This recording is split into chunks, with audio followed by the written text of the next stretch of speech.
انا لازم اتعلم البلاي ستيشن ده. انا كل ما العب مع الواد زيزو ابن اختي بينفخني حرفيا.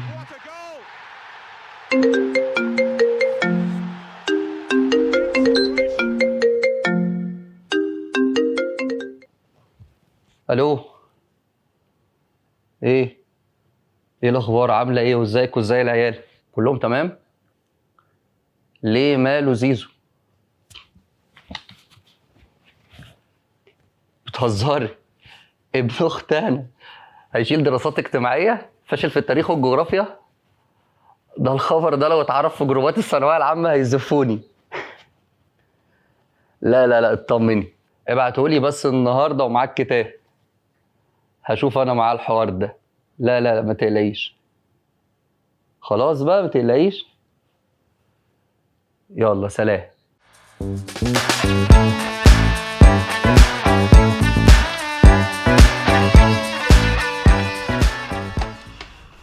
يعني ايه بقى يا عم زيزو مش حابب الدراسات الاجتماعيه؟ يا احمد الطلاب بتوعي لو سمعوك هيخطفوك. هي الدراسات الاجتماعية دي مادة رخمة ومملة ملهاش أي لازمة.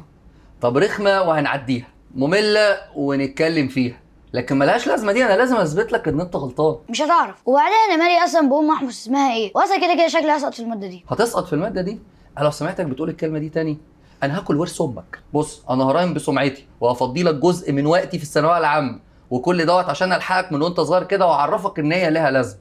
وعموما اصلا دراسات الاجتماع عندكم في سنه اولى اعدادي ده بتتكلم عن افريقيا. تسمع عن افريقيا؟ أكيد طبعا، ده الأهلي بيكسبها كل سنة. اصلا لا، ده انت تقعد هنا بقى على مجهز واجيلك. خد بالك ورث امك امانه بين ايديك.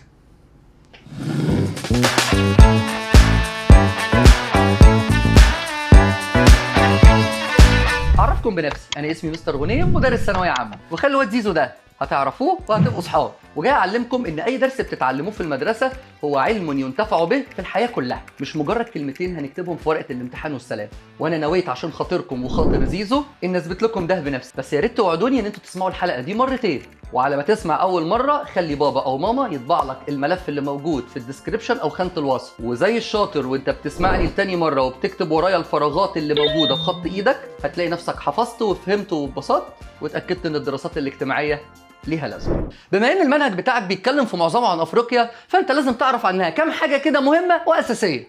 اولهم ان افريقيا مش مجرد بطوله بيكسبها الاهلي. تاني حاجة إن أفريقيا تعتبر من ضمن قارات العالم القديم مع قارة آسيا وقارة أوروبا. هتقول لي هو في عالم قديم وعالم جديد؟ هقول لك في قارات زي قارة أمريكا الشمالية وأمريكا الجنوبية وأستراليا اللي هي بتتسمى أوكيانوسيا تعتبر قارات اسمها قارات العالم الجديد، وممكن نزود عليهم قارة أنتاركتيكا اللي هي القارة القطبية الجنوبية. تقدر تعتبرها قارة كده بنت امبارح أكبر منك شويتين، كانوا لسه الرحالة ما اكتشفوهاش. الناس كلها كانت عايشة يا في أفريقيا يا في آسيا يا في أوروبا بس، لحد ما بدأوا إن هم يسافروا بالسفن ويروحوا أماكن ودول وقارات أبعد جديد ويكتشفوه، زي ما كريستوفر كولومبوس كده اكتشف الأمريكتين، أمريكا الشمالية وأمريكا الجنوبية. آخر حاجة مهمة عايز تعرفها في البداية كده عن أفريقيا إن أفريقيا دي تاني أكبر قارة في العالم من حيث المساحة بعد قارة آسيا، وتقدر تقول مساحتها من العالم كله هي خمس مساحة العالم، 1/5. عارف الخمس ده قد إيه يا زيزو؟ الخمس اللي هو 20% يا خالو. لا ما تقلقش، أنا بحب الماس. بتحب الماس وتكره الدراسات؟ الطعنة لما بتجيلك من أقرب الناس إليك. المهم يعني احنا مثلا معانا برعي اهو هيشاور لنا فين أفريقيا وفين آسيا. بس برعي ده أحول يا خالو. ولد عيب، احنا مخبيين عليه. آسيا اللي على الشرق يا برعي، على الشرق. شرق يا برعي، شرق ايديك اللي بتاكل بيها. ايوه هي دي. افريقيا بقى اللي هتلاقيها على غربها يا ابني، غربها جبتك يا عبد المعين تعني. شكرا يا برعي شكرا. وزي ما انت شايف على الخريطه كده فهتلاقي تلتين مساحه افريقيا موجود في النص الشمالي من الكره الارضيه، شمال خط الاستواء، والتلت اللي فاضل هتلاقيه جنوب خط الاستواء. أيوة بقى، فين الكلام ده كله؟ يعني أفريقيا فين؟ علشان نحدد مكان اي حاجه في الدنيا محتاجين نعرف حاجتين، الموقع الجغرافي والموقع الفلكي. يعني مثلا لو قلت لك اوصف لي بيتك هتقول لي ايه؟ هتقول لي على ناصيه الشارع بتاع بيتنا في مطعم بتاع كريب بيجيب تسمم. ادخل الشارع هتلاقي واحد بتاع عصير قصب وحش ما تجيبش من عنده، جنبه بقى عماره قدامها نخله ما بتنزلش بلح. اهو كل اللي انت قلته ده بقى اسمه الموقع الجغرافي. لو جينا نقول ايه هو الموقع الجغرافي بتاع قاره افريقيا هنلاقي من الشمال اللي هو فوق في بحر اسمه البحر المتوسط بيفصلها عن قاره اوروبا، اما من ناحيه الغرب فهيفصلها عن قاره امريكا الشماليه وامريكا الجنوبيه محيط اسمه المحيط الاطلنطي او الاطلسي، اما من الشرق ما بينها وما بين قاره اسيا ففي البحر الاحمر والمحيط الهندي، وفي مكانين هتلاقي افريقيا بتقرب قوي من قاره اوروبا ومن قاره اسيا كانهم بوسوا بعض. المكان ده بقى اسمه ايه؟ المضيق. وفي مضيقين مهمين جدا، واحد اسمه مضيق جبل طارق، ده اللي بيخلي قاره افريقيا بتقرب من قاره اوروبا عند البحر المتوسط. اما المضيق الثاني اسمه باب المندب اللي بيخلي قاره افريقيا بتقرب من قاره اسيا، وده من ناحيه البحر الاحمر. ولو باصص على الخريطه فهتلاقي المضيق ده هو الحته الصغيره اللي بتخش منها السفن ناحيه البحر الاحمر او البحر المتوسط. ونقدر نعتبر ان دي ميزه استراتيجيه مهمه جدا، لان بتخلي قاره افريقيا بتتحكم مين السفن اللي تخش ومين اللي ما تخشش، تبقى هي اللي بتشرف وبتتحكم في مين اللي يدخل البحر الاحمر والبحر المتوسط، وبكده تبقى بتتحكم في طرق التجاره العالميه، فتزيد اهميتها الاقتصاديه. طب احنا محتاج الموقع الجغرافي ده في ايه يا خالد؟ وعشان افهمك قيمه الموقع الجغرافي ايه في الحياه بتاعتنا، لو عايز تعرف مثلا اتجاه القبله، احنا هنا موجودين في مصر عارفين ان احنا في الشمال، فانت لو باصص للبحر المتوسط يبقى انت مدي ظهرك لمكه اللي هي موجوده في السعوديه، هتدي ظهرك بقى للبحر عشان خاطر تبقى باصص ناحيه مكه وبالتحديد ناحيه الجنوب الشرقي وتقف وتصلي. او لو طلعت سفاري مثلا وتهت في الصحراء، فاي حد معاه موبايل واصله انترنت في اتجاه البوصله هيعرف يحدد لك فين اتجاه الشمال، ومن هنا تقدر تحدد المكان اللي ممكن ترجع له وتروح منه للكامب بتاعك. يعني باختصار بيعرفك اتجاهك وموقعك بالنسبه لاي حاجه من الحاجات اللي حواليك. تاني حاجه بتحدد لك موقعك برضو اسمها الموقع الفلكي، وده بنعرفه من حاجتين: خطوط الطول ودوائر العرض. ولو بصيت على خريطه افريقيا هتلاقي فيها 3 دوائر عرض رئيسيه، اللي هي في النص خط الاستواء، وفوقه 23.5 شمالا مدار السرطان، وتحته 23.5 جنوبا مدار الجدي. ده غير ان بيمر بيها خط الطول الرئيسي اللي اسمه خط جرينتش. كلام جميل، بس ايه بقى خطوط الطول ودوائر العرض دول بقى؟ اصلا احنا بعيد قوي يا زيزو. امال انت الفتره اللي فاتت دي كلها كنت بتعمل ايه؟ كنت بصور تيك توك. لا واضح. بص، لما بتيجي تبعت لوكيشن لحد على الموبايل، هل اللوكيشن بيبقى عند بتاع الكريب والنخله والشارع وعصير القصب والكلام ده كله؟ اكيد لا.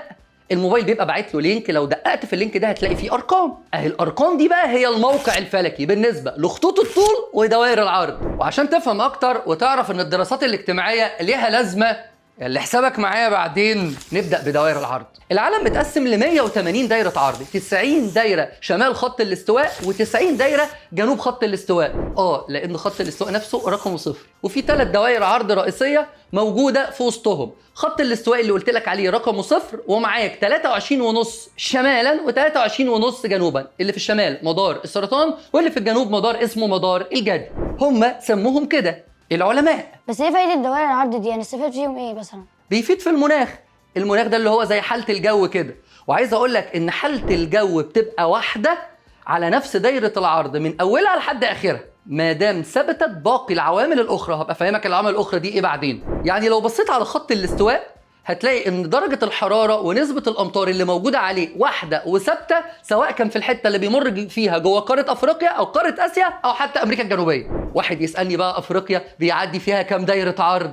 اقول لك اكتر من 70 دايرة عرض، بتبدأ من 37.3 شمال خط الاستواء لحد 34.5 جنوب خط الاستواء. ناخد الرقم ده على الرقم ده ونقوم جمعينهم على بعض فنعرف افريقيا فيها كام دايرة عرض. واحد يقول لي ليه جمعنا ال 37 على ال 34؟ اقول لك عشان واحدة شمالا والثانية جنوبا، وانا عايز اعرف هم كلهم كام دايرة عرض.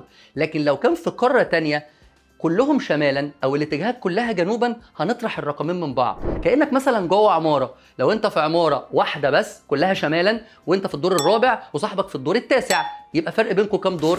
5. جبت ال5 منين؟ طرحتهم من بعض.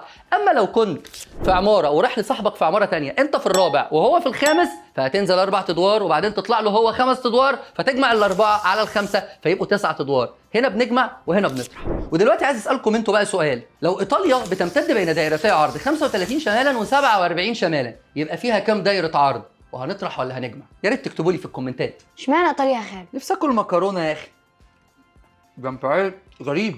وتنوع المناخ في القاره طبيعي انه هيعمل تنوع في انواع المحاصيل الزراعيه اللي هنزرعها. يعني لو حررت نزرع بطيخ، ولو بردت نزرع بطاطس. ده غير النباتات الطبيعيه والحيوانات اللي موجوده في القاره اللي برضه هتتنوع. فدي من نعم ربنا علينا في افريقيا. تخيل كده يا زيزو، لو كان ربنا ما انعمش علينا بالمناخ المتنوع ده، ما كناش هنقدر نزرع محاصيل متنوعه ولا يبقى عندنا الخير ده كله. كنا هنعيش حياتنا كلها يا اما بطاطس يا اما بطيخ. ومن هنا لازم تتامل حكمه ربنا اللي احيانا بنبقى فاهمينها واحيانا تانية ما بنبقاش فاهمين ليه ربنا عمل كده. وتاني حاجه معانا هي خطوط الطول. العالم اتقسم ل 360 خط طول ضعف دوائر العرض، مركزهم في النص خط اسمه خط جرينتش موجود في انجلترا في قريه اسمها قريه جرينتش. ولان القريه دي اتعمل فيها المؤتمر بتاع التقسيم فاتسمى الخط على اسمها وعلى اسم القريه، قريه جرينتش. وخطوط الطول فايدتها تحديد الوقت، وعشان كده احيانا بنسمي خط الطول خط الزمن. فكل ما تروح شرق خط الطول اللي هو جرينتش لازم تزود في الوقت، يعني الساعه بعد ما تبقى 2 تبقى 3 تبقى 4 تبقى 5. اما بقى لو غربت ورحت شمال فهتلاقي الوقت بينقص، يعني لو كانت الساعه 2 تبقى الساعه 1 تبقى الساعه 12 تبقى الساعه 11. ها فهمنا ليه ممكن الساعه تبقى بتزيد في توقيت معين في دولة معينة بالنسبة لمصر وبتقل في توقيت معين تاني في دولة تانية بالنسبة لمصر؟ طب أقول لك حاجة محدش قالها لك، لكن عشان أنت ابن أختي وحبيبي مش خسارة فيك. الفرق بين كل خط طول وخط طول 4 دقايق. يعني مثلا خط الطول اللي في جرينتش اللي رقمه 0 والقاهرة عندنا في مصر على خط طول رقمه 30، يعني في 30 خط طول. الفرق بين كل خط وخط 4 دقايق، يبقى الفرق كده 120 دقيقة، ودوت لو حسبناه يعني ساعتين. وبكده لو افترضنا ان الساعة في جرينتش 12 الظهر تبقى الساعة في مصر كام؟ 2. 120 دقيقة. لو شفنا بقى افريقيا فين اولها وفين اخرها كخطوط طول، فهي محصورة ما بين خطين، خط طول 51 شرقا وخط طول 17 غربا. ولو استخدمنا بقى خطوط الطول دي مع دوائر العرض اللي قلناها من شويه فيبقوا بيفيدونا في ايه؟ بيحدد موقعك بالظبط، احداثيات. فكده لو حد من استراليا كلمك وسالك افريقيا فين دي؟ هتقول له بكل تناكه خد الاحداثيات دي، انا بين دائرتي عرض 37.3 شمالا لحد 34.5 جنوبا، وخطين طول 51 شرقا و17 غربا. تعالى لي بقى انا مستنيك هناك تحت النخله اللي ما بتنزلش بلح. نيجي بقى لحبيبتنا سينا. سينا مش مجرد مصيف ودهب وشرم الشيخ وتنزل تعمل سنوركلينج وتعاكس الاجانب وتتفرج عليهم وهم بيعملوا تان. خالو انت اصلا كنت بتتفرج معايا يا خالو؟ ولا تلم ياض مش قدام الناس. سينا تعتبر البوابة الشرقية لمصر ومنها لقارة أفريقيا، وتعتبر هي الوصلة الأرضية الوحيدة بين قارة آسيا وقارة أفريقيا. يعني لو بصيت على الخريطة كده قبل ما تتحفر قناة السويس كانت سينا متصلة تماما بقارة أفريقيا، وتعتبر سينا جزء أساسي من قارة آسيا ولها أهمية حضارية واستراتيجية عظيمة جدا. ولو بصينا على كل الحملات العسكرية والحملات الحربية على مر العصور كانت لازم تعدي من سينا، عشان كده تعتبر هي خط الدفاع الأول اللي بيحمي أفريقيا كلها. والحفاظ على أمن سينا يعتبر هو الحفاظ على أمن مصر وبعدها قارة أفريقيا. عشان كده من أيام الفراعنة ولغاية دلوقتي هتلاقي هناك في سينا في قلاع وحصون عسكرية وجيش رجالة ما بيخافوش علشان يأمنوه. والجنود اللي موجودة هناك لازم يبقوا فاهمين جغرافيا كويس جدا عشان يبقوا عارفين يأمنوا كويس المنطقة والمكان اللي هم فيه، واخد بالك؟ وكل الثقافات والحضارات عشان تتنقل من قارة آسيا لقارة أفريقيا كان لازم تعدي من سينا والعكس. قول لي بقى، أنت عارف أصلا يعني إيه حضارة؟ طبعا يا خالو. يعني إيه يا أبو رم؟ هقول لك، مجموعة إنتاج ثقافي زي الفنون وإنتاج مادي زي المباني. مجموعة إنتاج ثقافي زي الفنون وإنتاج مادي زي المباني. أنا ما اسمعكش بتقول الكلام ده كده تاني أحسن وربنا. أقسم بالله لو شفتك بتحفظ بطريقة الرقصات دي تاني لعلقك على النخلة اللي قدام بيتكم بالشقلوب. أنت جاي تهزر ولا إيه؟ بعدين إحنا قلنا 100 مرة إحنا جايين نفهم مش نسمع. واحدة واحدة. حضارة يعني حاجة من اتنين، حاجة مادية بتتشاف وبتتلمس زي الأهرامات وسور الصين العظيم والقلاع والقصور والمباني، أو حتى أدوات ممكن نمسكها وتساعدنا في حياتنا زي التماثيل، رسومات جميلة، كتابة هيروغليفية، واللي تقدر تفهم منها إن هم كانوا شاطرين ومبدعين وكمان بيفكروا في المستقبل. وممكن تكون تصرف أو ملابس أو حتى أكلة زي المكرونة، أو شكل ملابس زي الملابس العربية، أو حتى الباليه الروسي. كل دي حاجات بتميز مجتمع عن غيره. يعني الجلابية اللي بابا بيلبسها في صلاة العيد وصلاة الجمعة دي حضارة؟ ما دام عادات وتقاليد ومش كل الناس بتعمل كده، والمصريين والمسلمين بس والعرب هم اللي بيعملوا كده، تبقى حضارة. طب ايه علاقة الحضارة بأفريقيا؟ هو انت مش عارف ان في 4 حضارات اساسية كانت موجودة في قارة افريقيا؟ عندك في مصر الحضارة المصرية القديمة، هتنزل على السودان هتلاقي حضارة اسمها حضارة كوش، اما لو رحت على اريتريا واثيوبيا فهتلاقي حضارة اسمها حضارة اكسيوم، تاخد الطيارة وتطلع على تونس فهتلاقي هناك حضارة قرطاج. لا شكرا يا برعي، خلاص يا حبيبي. طب ماشي، شاور على حضارة كوش كده يلا. لا حول ولا قوة الا بالله. طب شكرا، روح اتفرج على المسلسل بقى. سلام. زيزو، لو سألتك قلت لك مين اكتشف الامريكتين، امريكا الشمالية وامريكا الجنوبية، هتقول ايه؟ استنى دي عارفها. قول. كريستوفر ابو حمص. قصدك يا حبيبي كريستوفر كولومبوس. صح يا زيزو، صح يا حبيبي، حسبي الله ونعم الوكيل. طب ولو سألتك مين اكتشف افريقيا هتقول لي ايه؟ ودي كمان عارفها، امام عاشور. هحاول اعديها لك. بص، هو عشان ما نخسرش بعض، هم اول ناس حاولوا يكتشفوا افريقيا هم المصريين فعلا. هو ما كانش امام عاشور ولا الشناوي، عشان عارف انتوا عايزين تاخدوني السكه دي، ولا زيزو طبعا. اول محاولات اكتشاف افريقيا كانت عن طريق واحد من الرحاله اسمه حر خوف، وده عمل 4 رحلات نزل بيهم للجنوب علشان يكتشف افريقيا. وبعدين المصريين قالوا 4 رحلات لا مش كفايه، احنا عايزين نعرف ايه عند جيراننا اللي تحت. فبعت الملك نخاوي الثاني بعثه للدوران حوالين افريقيا كلها، بدات من عند البحر الاحمر وعدوا اكلوا اكله سمك في الغردقه، وريحوا لهم كده يومين في الجونه، وقاموا لافين من حوالين افريقيا في طريق راس الرجاء الصالح، وقاموا داخلين تاني البحر المتوسط عبر مضيق جبل طارق لحد ما وصلوا مصر عند اسكندريه، اكلوا كبده من عند الفلاح وايس كريم من عزه، بعد رحله استمرت 3 سنين كامله للدوران حول افريقيا. والمصريين لما بيخشوا رحلات زي دي ما بيبقوش رايحين كده خفاف، كل مكان بيروحوا فيه بيأثروا فيه ثقافيا وحضاريا وبينقلوا الحضاره بتاعتهم ليه. يعني لو كنت عايش اياميها وعديت على القرن الافريقي اللي هي الصومال وجيبوتي او غرب افريقيا او عند منابع النيل الاستوائيه، كنت ممكن تلاقي واحد مصري فاتح عربيه فول هناك وبيبيع عليها او فاتح محل كشري. لازم المصري يسيب بصمته في اي مكان بيعدي عليه. تسمع عن محمد علي؟ الملاكم، القلعه. ايوه اللي بنى القلعه. مش ده اللي ذبح الملاميم؟ يعني المماليك مذبحه القلعه. بص يا زيزو، انت كويس على فكره، ناقصك بس شويه تركيز ومذاكره وتنسى لعيبه النادي الاهلي، هتبقى زي الفل. المهم في العصر الحديث محمد علي بعت رحلات لاكتشاف منابع النيل سنه 1839 في القرن ال19، وهناك اكتشفوا جزء من النيل بيتسمى النيل الابيض، وده يعتبر فرع من فروع نهر النيل، ورسم هناك خريطه لحد جنوب السودان. وجه حفيده من بعده الخديوي اسماعيل اللي اهتم برضه باكتشاف منابع النيل وزود مساحه مصر بالفتوحات لحد ما وصل لجنوب خط الاستواء، وقدر كده يكتشف المنبع الاساسي لنهر النيل. ايوه وبعدين يعني وبعدين ايه؟ ايوه استفدنا ايه يعني لما نعرف النيل نبع منين وكده؟ هو دلوقتي لو جت السودان وبنت سد على النيل مش تقطع عليك الميه اللي بتوصل لك؟ لا تعرف تاكل ولا تشرب ولا تستحمى ولا اي حاجه، لان ميه النيل بتاعتنا اللي بتوصل لنا دي جايه لنا اصلا من تحت، جايه لنا من الجنوب، فلازم نعرف فين منابعه وفين الروافد بتاعته وفين البدايه بتاعته عشان نعرف نحافظ عليه، ونمنع اي دوله من ان هي تبني سدود عليه عشان تمنع حصتنا من الميه زي اثيوبيا اليومين دول. لكن احنا بقى نقدر نبني سدود براحتنا ونحافظ على الميه ونزرع ونعمل كل اللي نفسنا فيه. وده ليه؟ لان احنا دوله المصب، مش هنمنع حاجه عن حد. الميه اللي احنا بنوفرها دي بتروح تنتحر في البحر المتوسط. كل دي جغرافيا انت لازم تتعلمها عشان لما تكبر وتبقى مسؤول مهم، او لو بقيت وزير الري مثلا او الاستصلاح الزراعي، تبقى فاهم موارد بلدك كويس وعارف قيمتها. اوكي فهمت. الحمد لله على السلامه.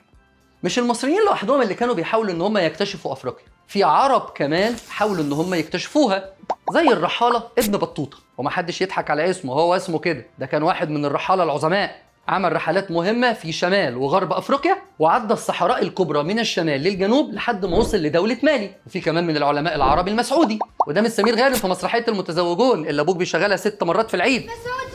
المسعودي واحد من اوائل الرحاله العرب اللي فكروا ان هم يزوروا افريقيا، غير بقى التجار العرب اللي قدروا ان هم يوصلوا للحبشه والسودان ودوله كده في وسط المحيط الهندي اسمها جزر القمر. وبما انهم مسلمين فكانوا بينشروا الاسلام في طريقهم، واسلم على ايديهم عدد كبير جدا، لدرجه ان الممالك الاسلاميه في قاره افريقيا بقت موجوده على طول الساحل الشرقي لقاره افريقيا، ووصلت لحد هضبه البحيرات الاستوائيه في وسط قاره افريقيا عند خط الاستواء. ده غير ان كان في شويه ممالك اسلاميه كده موجوده برضو في غرب افريقيا، تبقى الممالك الاسلاميه موجوده في الشرق وفي الغرب. عشان كده دايما تسمعهم بيقولوا لك خليك سفير لبلدك ولدينك وانت بره. وانت لو رحت دوله اوروبيه غير مسلمه ولقوك راجل نظيف ومحترم ومؤدب ومتربي ومش بتشتم ولسانك مش طويل، هيفتكروا ان الدوله اللي انت جاي منها كلها كده، او لان هي ديانته مختلفه عننا فدينه هو اللي بيأمره بكده. على العكس لو كنت شخص مشاغب وبتعمل جرايم وعايل كده شمال، هتبقى السبب ان في تهمه لبلدك ان كل الناس اللي فيها كده وتكره الناس فيها. المره الجايه لما اروح اسكندريه مش هتخان. ايوه صح، مش عايزين الاسكندرانيه ياخدوا عننا فكره وحشه.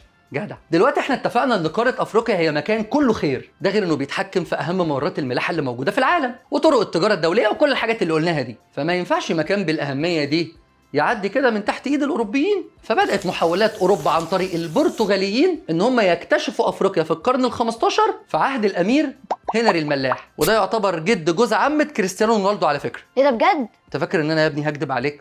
هو رونالدو بس في اي انترفيو ما بيحبش يجيب سيره الموضوع ده، اصل العيلتين كان في بينهم مشاكل وكانوا رافعين على بعض قضايا، وبعدين مرات عمه كانت عايزه يعني قصه كده مع هنري الملاح والعيله مش عايزين يتكلموا فيها. المهم ان الاوروبيين استفادوا من كل اللي كتبوا العرب وهم بيبداوا استكشافاتهم في قاره افريقيا بيبدا من حيث انتهى العرب، وكانوا عايزين يوصلوا للهند عن طريق الدوران حول افريقيا اللي هو طريق راس الرجاء الصالح. وعلشان يامنوا طريقهم للهند وهم بيلفوا حوالين افريقيا، فالرحله دي بتاخد وقت طويل جدا ممكن توصل لسنين. فالبرتغاليين عملوا ايه؟ بنوا مواني ومراكز تجاريه على طول طريق راس الرجاء الصالح، وده علشان تحميهم وتوفر لهم كل احتياجاتهم طول الرحله. وبعد كده في نهايه القرن ال 18 و 19 هتلاقي الزيارات الاوروبيه لقاره افريقيا زادت جدا، ما بقتش برتغاليين بس، لو هو مكان غني ومليانه موارد وارض جديده لسه، قال لك لا يلا اما ننهبها، وارض جديده يعني فرص جديده، لا احنا نبرشط على افريقيا دي ونشوف الكلام على ايه. ومحدش يقدر يقول للمواطن الاوروبي لا. فالانجليز والفرنساويين والهولنديين زادت الزيارات بتاعتهم لقاره افريقيا عشان يكتشفوا الموارد اللي موجوده فيها والثروات المليانه في كل حته في القاره. وبصراحه هم خدمونا حاجه صغيره، ان بقى ليهم دور مهم في اكتشاف منابع النيل. بس طبعا المشكله ان هم لما لقوا كل الكلام دوت ما مشيوش كده وسابوه خير لقاره افريقيا، بنوا لنفسهم هناك مستعمرات. يعني كانوا بيروحوا مكان معين في افريقيا زي اسبانيا لما نزلت المغرب او فرنسا لما نزلت الجزائر، لقوا الموارد قال لك بس الحته دي بتاعتنا، ومن اللحظه دي الارض دي خلاص بقت مستعمره يا فرنسيه يا اسبانيه. يسكتوا بقى على كده؟ لا،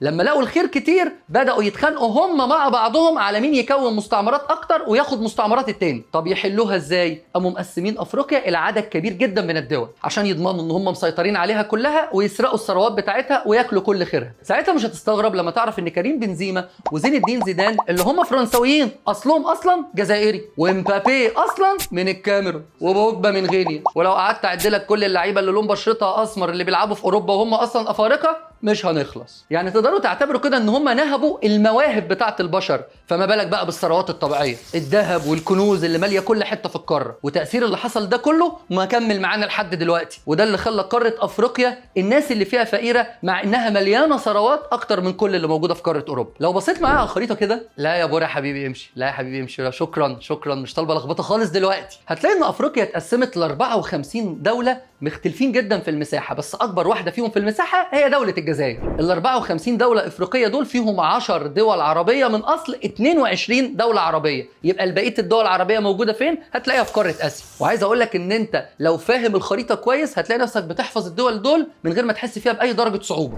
يعني مصر هتلاقيها فوق اهي في الركن الشمالي الشرقي البعيد الهادي. يعني انت بص على الخريطه وانا هغمض عينيا واقول لك الدول العربيه اللي في قاره افريقيا. احنا واقفين في مصر، فهتلاقي في جنوبها في دوله السودان، مش محتاجه خريطه يعني. غربنا ليبيا، وبعدها الجزائر، وبعدين تونس، وتونس دي اللي فيها رادس، ورادس دي الاهلي ياما له فيها حكايات. بعدها المغرب اللي فيها ملعب السلطان محمد الخامس ونادي الوداد. وفي الاخر كده على المحيط الاطلنطي هتلاقي دوله اسمها موريتانيا. لو رجعنا مصر تاني والسودان، هتنزل تحت بعد السودان هتلاقي القرن الافريقي اللي فيه دولتين عربيتين هما الصومال وجيبوتي. وفي المحيط الهندي هتلاقي جزيره اسمها جزر القمر، ودي تعتبر من احدث الدول العربية. كده يبقوا كام بلد؟ 10 بلاد. افتح لسه خلاص، لسه نخلص الحلقه بس كده نلعب اللي انت عايزه كله واطمن عليك. الدول الافريقيه دي بقى انقسمت لجزئين، دول ساحليه ودول حبيسه. واضح طبعا من اسمها ان الدول الساحليه هي اللي عندها سواحل بتطل يا اما على بحار او محيطات.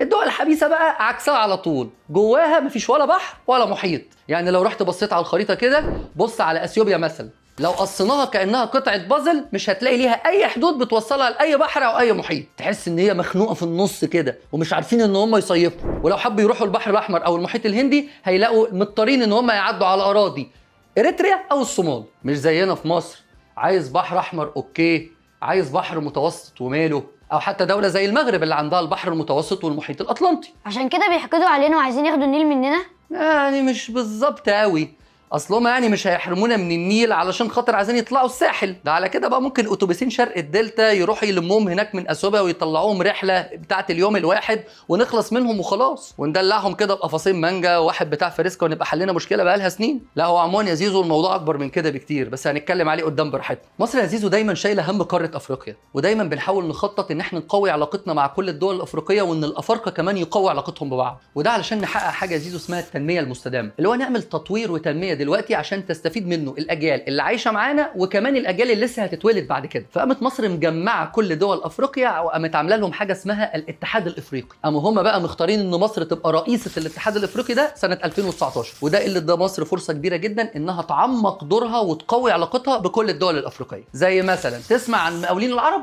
ايوه، اللي بيلبسوا اسمر في اصفر. لا مش فريق الكوره، دي شركة مقاولات كبيرة في مصر اسمها المقاولون العرب، وعندهم بقى فريق كورة. الشركة دي راحت دول كتير جدا في قارة أفريقيا ونفذت مشروعات إنشائية عملاقة جدا وكلها تعتبر باسم مصر. تقوم الدول دي تحب المقاولين العرب اللي هي شركة إيه؟ مصرية، يقوم ده يقوي العلاقات ما بين مصر ودول أفريقيا. فهمت حاجة؟ ايوه فهمت. احلي. والله لا أقولها على بعضها.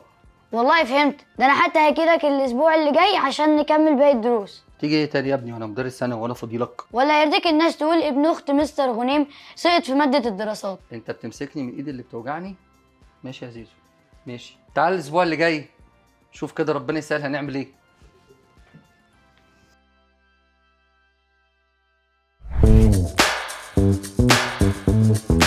وبعدين انا مالي اصلا بقوم احفظ اسمها ايه؟ واصلا كده كده شكلها لا لا لا اطمن، ابعتهولي بس النهارده ومعاك كتاب اشوف انا معاه الحوار ده. صعب. وبعدين اصلا مالي لا لا تستنى بقى كده وتقعد وتستناني لحد ما اجهز واجيلك. خالو، انا بعرف افهم الدراسات بس مش بعرف احل عليه. خلي مامتك تسجل لك على منصه ابواب، هتلاقي عليها مشرفين ومدرسين مساعدين وشروحات وفيديوهات وحاجات زي اللي بعملها لطلاب ثانويه عامه بالظبط، هتخليك قد اي امتحان. هو اشمعنى يعني هي ماما اللي تسجل لي انا؟ يعني انا صغير عشان ما اعرفش اسجل لنفسي؟ زيزو، مش لما تبقى تعملي سبسكرايب الاول على قناه اليوتيوب تبقى تسجل لنفسك على المنصه؟ هو انت قلت البرنامج اسمه ايه؟ ابواب. اي بي مش ايه واحده.